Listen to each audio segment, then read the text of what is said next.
Hello, thank you for tuning in. My name is Gracie Jones, a graduate student and intern for the University of Louisville Women's Center. Today, on September 11th, 2024, I'm with Jasmin Garrett, who is with us to share her recollection of her grandmother and stories told throughout her years. The goal of this project is to give a voice to our elders, capturing their memories, experiences, and wisdom through the art of storytelling. These cherished moments not only preserve valuable history, but also create a deeper connection between generations. In this conversation, we'll hear firsthand how the bond between grandmother and grandchild shapes their lives and how the stories passed down can have a lasting impact on both young and old. Thank you for joining us in this beautiful celebration of family, history, and the incredible power of stories. I love grandma stories. They're Black matriarchs, especially, have the best stories. And when Miss Phyllis brought up the project, I was just like, oh, this is right up my alley because I want to be a Black archivist. Um, and I like meeting people that want to do stuff like that. So, yeah. And what do you call your grandmother? Do you just call her grandmother or do you have a name? It used to be Mama, and then now I call her Granny. I went down south with a few of my friends when I first got to college and noticed that in the South they call Black people call their grandmothers granny and white people call their grandmas mama. So my friends were kind of like clowning on me like, yeah, are you half white? I'm like, my my granny's the real color of Black people. Like my grandma's dark skinned. They're like, you gotta call her granny. So I started calling her granny when I was in college. Can you share a story your grandmother has told you about her life and talk about what you learned from it? Um, there are a lot of stories my grandma had shared, but I would have to say that a story would be how her mama grew up. Her mother was an orphan, and just the way that she grew up and how she like went through alcoholism, and she married an older man who was a Black Jew, and I'm just like, what on earth is that? It sounds fascinating. I have no idea what this is, but I've heard this story 100 times from my grandmother, and how she met my grandpa and how she never went hungry. She always says, when I was with Mike, I was never hungry. And it just alluded to the fact to me that uh, with her mother having alcoholism, that my grandmother lived a really hard childhood, but it was normal. Right. Just the way that she talks about it so nonchalantly, like this is normal. And yeah, I learned that we weren't so different after all. And I learned a lot about my father by learning my grandmother's stories. Like, why is he like that? And uh, once you hear the stories, things start to fold together like, oh, well, that's why. Yeah. So that's what I've learned so far. Can you share what your grandmother's name is, like her birth name is Patricia Carol Neal. Um, she's been married twice. Once to my belated grandfather, Michael Albert Garrett, and then she was married, still is married to a man named Lloyd Runyon. How old is she? My grandmother is 77 years old. And how many grandchildren does she have? And if she has any great grandchildren, you can include them too. Girl, it's a lot of them. A lot. A lot. I would say she's got at least 27 grandchildren and great grandchildren. I say 15. Wow. And so where do you fall like within her grandchildren, like one of I am the eldest, youngest? I am the older one. I am the eldest female. I take that back. I have a cousin named Tori that is 2 years older than I am, but I'm the second oldest female of her grandchildren. So this next question, it says, how do you think your relationship with your grandmother has influenced who you are today? It's influenced me a lot. Uh, always been like a introverted child, and they didn't let me back into my shell because of you're an older female. Uh, don't take no shit from nobody. It's a common thing that my grandma says to me, and she doesn't. As tiny as she is, uh, and as sensitive as she is, you push that button, and that's a whole different person. So yeah, I'm the same way. I'm just like I don't want no problems, but you start something, I'm gonna finish it. Right. It says, based on what you know, how did your grandmother's upbringing shape her values and beliefs? My grandmother's upbringing, they weren't allowed to go to school with white people in Elizabethtown, where she grew up. That's Elizabethtown, Kentucky. Um, and so education was very important to my grandmother. She wasn't allowed to go to high school in her town. So when her children went to high school, that's when she went to high school with them in LaRue County. Wow. So education to her is very important. You got to get an education, you got to get a job, and you got to know how to do all these things that Black women are conditioned and expected to do in order to be valuable. So uh, it's influenced my upbringing a lot, because if you don't know these things, you're not only not respected by the Black community, but you're not respected by your family at all. Right. And then this next question, it says, um, how has your grandmother's identity and family history influenced your own sense of identity? I'm very pro-Black, and the fact that my grandmother's as dark as she is and I'm as beige as I am, makes me very proud. And I can go and talk to my grandmother about things that I can't talk to other people about, because she understands the expressions and the history of, uh, Black people in Kentucky, and the passion that I have behind it. And it's just really cool to sit on that porch and talk to my grandma. Yeah. Do you get to do that often? Do you visit often?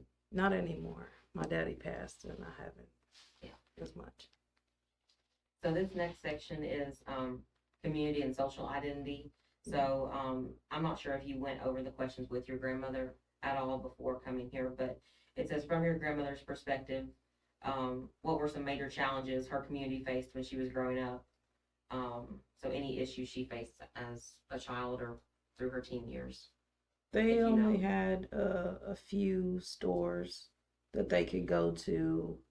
Um, there weren't a lot of there were a lot of what we call struggle meals now, but that was, you know, their way of doing things. And there's this place in Elizabethtown. It's not the same anymore, but it's called the Bottoms, and that's where my grandmother grew up. It's called the Bottoms because that's where field hands lived at, through slavery, and the Black people, they just never left. Right. They stayed there as the Bottoms. And the way she explained things is like, you can't go over the tracks. Over the tracks is a privilege. And she mentioned that she used to clean this white lady's house, when she was a younger girl, not even as an adult, a younger girl. She used to clean her house and fold her laundry, do her laundry for a nickel a basket or something like that. And even now they live across, my grandmother lives across the tracks, and she just loves her little piece of, I live over the tracks now. I don't gotta live in the Bottoms no more. I'm just like, you know what? That's some that's some humbling shit, because right. You're just like, over here, this ain't nowhere. But if you understand the story, you're just like, look, you better be grateful that you're over the tracks and you're not still in the Bottoms, where it is still predominantly Black population, because they've been there so long. Yeah. And what did your grandmother work? Like, what did she do for work when she was an adult? My grandmother for the past 20 years has worked for the school systems in Elizabethtown. She was the crossing guard. So we couldn't get away with nothing. Yeah. There are only 3 schools, and your grandma's outside. And then now she is a bus monitor because she's too old to be standing outside and Right. standing up that long. Thank you for sharing. The next question is, who does your grandmother believe are the most vulnerable members of our community now? And how can we work to support them? Them babies is who she says are important, because she's on the bus every day with them. Yeah. And I hear stories about how uh, they ain't raised right and they got no respect. And they mamas need to do this and their mamas need to do that. They need a whooping. So I'm just like, she's very adamant about how we raise our children, because they're just so disrespectful to elder people. She just can't believe it. They ain't raised right. Yeah, that's who she feels like is very important. And Jesus. Mm-hmm. Jesus. Very so good. She's still involved like in the church community and things like that. Yes. Mm-hmm. Very much so. Can you talk about a little bit about how you were raised and if your grandmother had an influence on that, like if you ever stayed with her and how that was, as opposed to living with your parents or parent? No, I never stayed with my grandmother. I stayed with her daughters. My aunts raised me and my two siblings, just because our parents, they went through whatever they went through. Right. And it was just normal to just leave your kids somewhere with aunt such and such and just go on about your business. Right. But my grandmother, she raised them. So I feel like her raising them and how she raised them to stick together as a unit. And well, it wasn't, the expression is, if one of y'all fight, all of y'all fight. I'm just like, well, you got to know how to not be scared of anything. It's always protect yourself by any means. And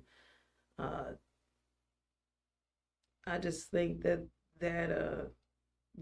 passing down through her daughters, because I've lived with every single one of them,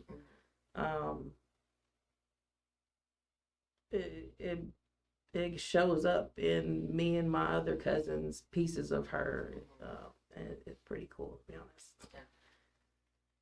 So the next category is leadership and role models, and it says, who were some influential figures your grandmother looked up to when she was young? If you know. I can't remember this lady's name, but she was a singer at their church. The church back then to go to was First Baptist.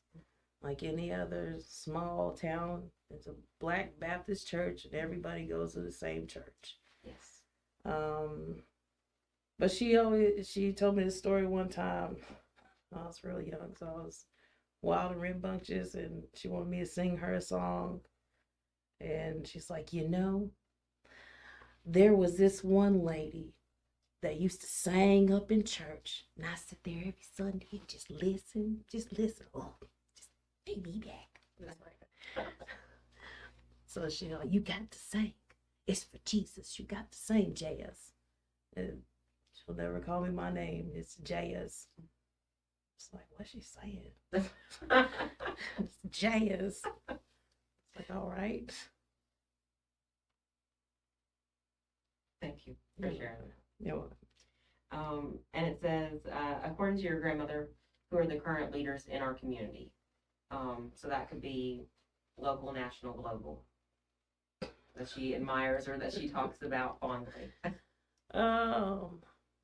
She likes Oprah and Michelle Obama. I mean, typical figures that older Black women kind of praise because they made it. Just like, you know what, they did make it. Like my cousin Conte and I are both alumni here with U of L, and she's just so proud that she's got two granddaughters. They educated. That's what she tell me. I got two grandbabies, and one's a teacher, and the other one, she gonna be a librarian. Yep. So I'm just like, but she's very proud of each of her grandchildren. But she feels like we are her role models because she came from nothing, literally, and her mama was an orphan. How do you explain 2 generations later you've got these great great grandchildren, or you made these are a part of you. So I think that, Right. we as her grandchildren are her leaders. So this next question, it says, how does your grandmother believe leadership can contribute to improving community well-being and unity? She says that it takes a village. Uh, that you can't do it by yourself. If you think, she says, I had to work. That was an expression always used by my grandmother. I had to work, and I don't think she means just physical labor to provide for her family. She had to work literally to make anything happen, or um, so we don't have to work as hard to get those same simple things Right. that she had. They weren't afforded to her. So the next one, it talks about challenges and vulnerabilities in the community. So it says, in your grandmother's opinion, what are the most significant challenges facing our community today? I don't know if I can say that on tape, Gracie. Okay. We can skip any questions that. White folks. Yeah. That's what she says. White folks. She loves them, but she say, I know. Her eyes get big. I know. I'm just like, I don't know what the hell you know, but all right. All right, because you know. Yeah. Just nod your head and don't say shit else. Just sit back. Yes, ma'am. Yeah. Are there any, so what do you think are the most significant challenges facing our community? Ignorance. Ignorance and avoidance. It's easier for us to avoid problems, and it's right there. History repeats itself a lot in Kentucky, and I'm just like, it's right there. Yeah. You don't see that. It just rolls back over. So I'm just like, a lot of things in leadership would change if we didn't keep repeating the same steps. So those are big issues. Um, so this, it's not a segment on here, but just thinking about like the upcoming election and the importance of voting. When you were younger, or as you've grown older, has your grandmother talked about the importance of voting? Does she vote? Things like that. Yeah, she votes. I think her opinion uh, of what voting does, she say it don't matter. And my dad just say the same thing. It don't matter. They're gonna pick who they want to pick. Mm. But you But you get your ass down there and you stand in the line, and you vote. You got to vote because you got a right. You got a voice. And these white folks, they just gonna take over the world if you don't do it. I'm just they gonna do what they want to do anyway. I'm just like, you're right. You're right. Okay, I'll give it to you. Just like you talking to the right one, because which I think she enjoys that a lot. She can have an old soul to talk to sometimes. Yeah. um, so it says, who are the most vulnerable members of our community now, and what strategies does your grandmother suggest for providing better support? So I know you had mentioned kids because she works with them. Women, Black women, are the most vulnerable demographic right now. It's like it's not Black men; they're finally letting them in. The Black women, and you're gonna have to learn something other than what's traditional, and if you want to be successful. And it's a challenge because you're expected to be a mother too, and being Black, matriarchy. Yeah. You're not a good mother if you don't sit at home with your kids all day. Yeah. So this next and final category, it talks about wisdom, hopes, and future aspirations. So what piece of advice does your grandmother think is most important for you to remember as you grow old? You can't be scared of nothing. I think that there's a lot of us out of her grandchildren, we have differences. And I think that she pushes harder on the ones with differences to, so you can fit in and be normal. Um, and I just had a conversation with her about this, and uh, I had to explain to her, like, this is not an interview about your children. Her children didn't want her to mention their names or anything. And I'm just like, they can't tell me what to say. Yeah. She's like, you know what? That's right. That's right. You know what, baby? That's right. Fuck them. I'm just like, you're right. That's, yeah, she'd say, give him the bird. That's what I put on my dad's headstone. And it was just something that my dad did when I take off crying. He'd say, just give him the bird. And my family thought that it was just the funniest thing in the world that, there's a kid flipping off an adult. I don't know why, but yeah. It definitely is something that my grandmother makes sure that she reminds me of. And then even with I have an older sibling named Tolly that is transgendered, and they and my grandmother share a birthday, so it is her first grandchild. And at my dad's funeral, my sibling was terrified to come home. Right. Because Black people, especially Kentucky Black people, they don't play that. Yeah. And those parts of my grandmother, you got to stick together. And different things that she had taught us, and she showed up brave, and I'm not scared of nobody. None of her children showed up. But tiny as she is, and as much as that she had been through, there she sat right next to us, brave, you got to stick together. And she told my sibling, they had a moment together, and I was walking away from the service, and she told my sibling, you can't be scared of nobody. And it just resonates with me to not be scared. So today is showing up here, and I had no idea what you're gonna ask me. I'm like, Gracie might throw a curveball at me, right? But even talking to my grandmother and her enforcing that, you say what you want to say. They, for some reason, her children have this power over her that she does not matter. And I'm just like, you know what? Fuck them. I'll go be your voice, and I will tell the story of Patricia Carol Neal. And you're not going to tell me what I can and can't say. And I'm not scared anymore. You can't be scared. So I think that would be the best advice that my grandmother could give me. And yeah, so I'm glad that I showed up today. I'm not scared anymore.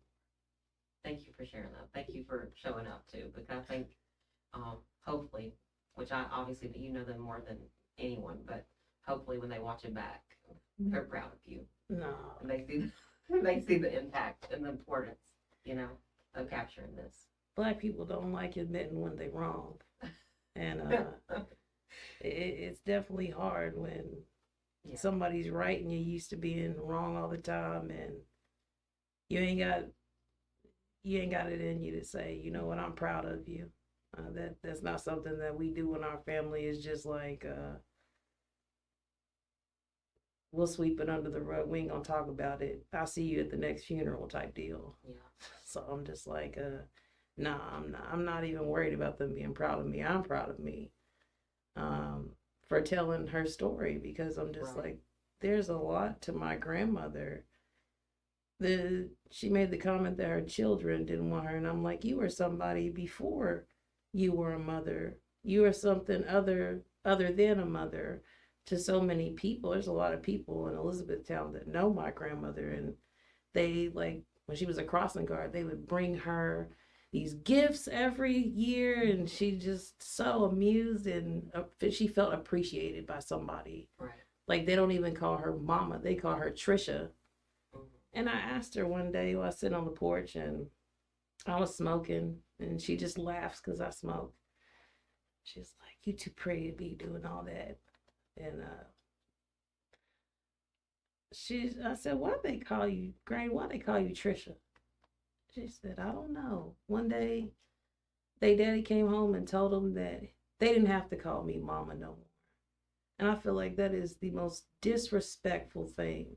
And then you grow up and you know better and you continue to do the same thing because you're used to being wrong. I don't feel like it's right.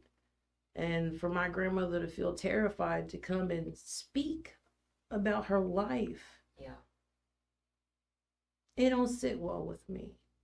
And I wasn't raised like that. They taught it's backfiring on them. Like everything that you condition into a black matriarch, I'm not backing down. You didn't teach me to back down. Who are you? Fuck them.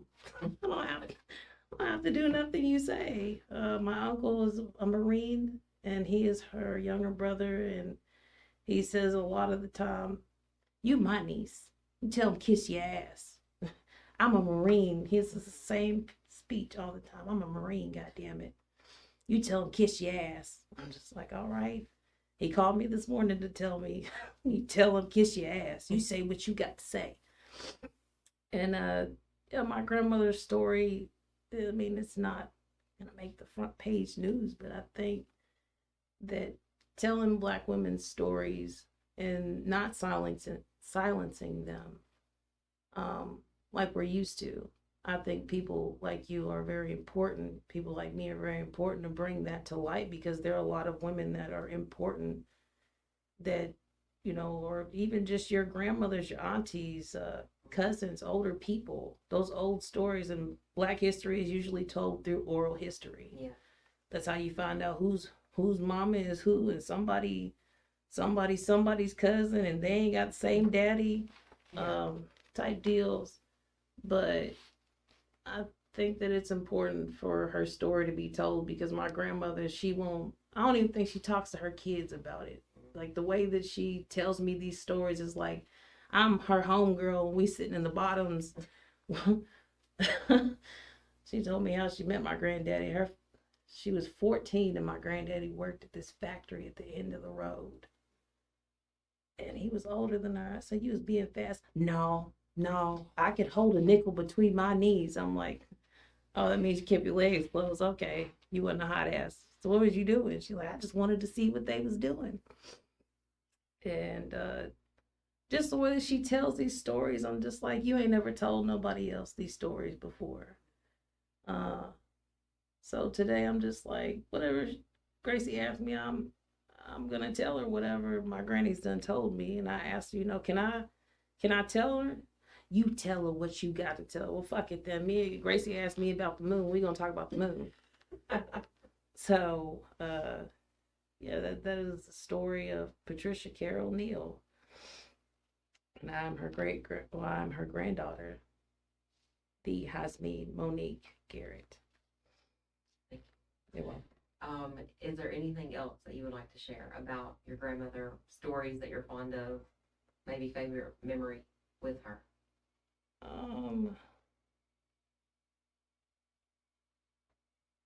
I would say my grandmother was one of, see, 6 children. She is the middle child. She had an older brother um, named Walter Ray. He got shot because they thought he was messing with a white girl. And the way she tells the story, you can tell she was heartbroken, but she was way younger than him. And she had a sister named Brenda. And then she said her mama was pregnant and that the baby was like a stillborn or something. And then she has a younger sister named Phoebe and the little brother Isaiah. Um, and out of all of them, she is just so tiny. I don't know why. They're all, my Aunt Phoebe's at least 6'1", maybe 6'2". My uncle is too. The pictures I've got of Walter Ray and she swears I look like her sister Brenda.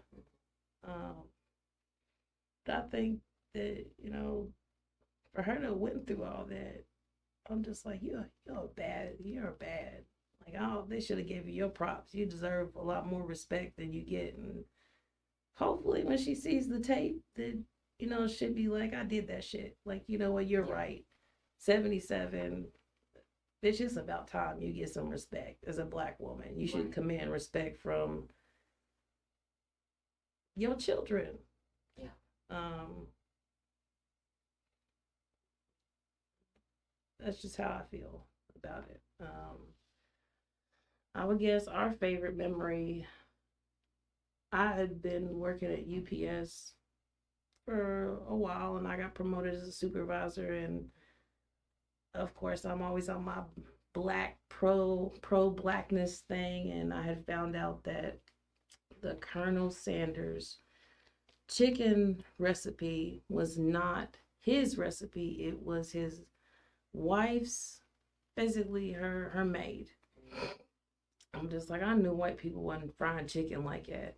Um, so my granny confirms, like, I've always heard this, and that, and such and such, and yeah, such and such told me about this, and I'm just like, she might know what she's talking about. So I found Claudia Sanders' dinner house on is not far from here. I think it's in Simpsonville, and I took her for her birthday. You would have thought that I took her to Ruth Chris. She was just so amused that she was eating somewhere that black people weren't allowed to eat. And I'm just like she took off crying and everything because she's sensitive. I'm just like, Granny, just eat some chicken, man. Come on, like, come on, man.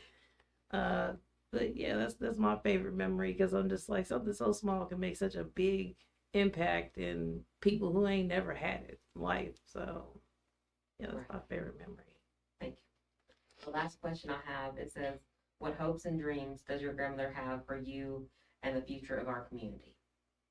For me to become a black librarian, she just loves that you just so smart and so pretty. And I tell her, I want to be this, I want to be that. You gonna be a black librarian, okay? You got to get an education. I'm just like, yes, ma'am. I know that I need to get an education. Uh, you ain't stupid, you ain't dumb. Uh, because me and my older sibling are autistic. She tells, ain't nothing wrong with you. Ain't nothing wrong with you. Black people don't let you know that there's anything wrong with you when you little. If anything, they're harder on you, like I said. Um, but yeah, I think that she has aspirations, especially with my father passing, and he's not here to push those things. And I would think that she has these aspirations for me to go as far as I can and do things that she would never imagine that she could do, or she's still fascinated by cell phones, for crying out loud. Yeah. But yeah, I think that's what she would want me to do, and get married. For me, get married. Yeah. Stop being mean and get a man. That's a whole nother story, but I think that's what she would want. I don't have anything else, but if there's anything else you would like to share, um, or a question that I didn't ask that you would like to explore, then we can. Um, I think it said something about her favorite memory of me. She always she always brings up this memory about how when I was little, like with autism, you repeat everything. They didn't know what the hell that was. They just like, it's watch this, say this, and she gonna say it right back. So I wouldn't talk to my teacher because she kept calling me Jasmin. That's not my name, and I didn't know any better. They're like, this girl's slow or something. She's black. It's typical. So like I said, my grandma, she was the crossing guard, and they would send me to the office every day for not talking to my teacher. So one day I went home and I told my daddy that my teacher was being mean to me. He drinking a beer outside with my godfather. He said the bitch is mad because she ain't getting none. I don't know what she ain't getting none is. I went to school the next day, and when she raised her voice at me, I told her, you just mad because you ain't getting none. Of course, they sent me to the office, and my dad passed out, did not answer the phone. So, Miss Pat, can you come inside? She said, I went in there. I said, that baby don't bother nobody. Come on here. So, what the hell did you say? It's just green, this long green car. I want to say it was like a Buick or something, like one of them old granny cars with the wide body and everything. And she said, "What you say?" I said, "Well, the bitch was mad because she wasn't getting none." I don't think my grandmother could contain her laugh. She still laughs when she tells the story. She said, "Well," she said, just looked at me and said, "The bitch was mad because she wasn't getting none." She said, "I fell over laughing." She was like, "That's still funny. The bitch was mad because she wasn't getting none. I tell you what." So I'm just like, well, maybe she wasn't getting none. I don't know. But I think that would be about it. Yeah. Yeah. Well, thank you for doing this. You're Let welcome. me pause.